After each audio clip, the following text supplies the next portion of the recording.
প্রথম যখন ড্রাগন গাছে কুঁড়ি দেখা দেয় তার ঠিক ৮ দিন পর কুঁড়িটি এই রকম হয়। তারপরে ঠিক ফুল ফোটার আগের মুহূর্ত এবং রাত্রে যখন ফুল ফুটবে তখন পরাগায়ন করে দিতে হবে। যে কোনো একটি কাঠির সাহায্যে তুলি বা বাঁশির সাহায্যে করে দিতে হবে। তারপর ফুলটা ৪ দিন ফোটার পর এটা ফল থেকে কেটে দিতে হবে। তারপর ধীরে ধীরে ফলটি বড় হবে।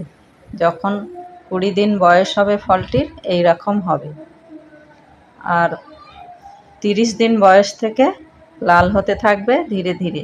তারপর যখন ৪৫ দিন বয়স হবে তখন ফলটি খাওয়ার উপযুক্ত হয়ে যাবে। দেখতেই পাচ্ছেন কত সুন্দর রসালো এবং কি সুন্দর কালার। তো এটা আমি কাটবো না, এটা আমি আমার এক আত্মীয়কে গিফট করব।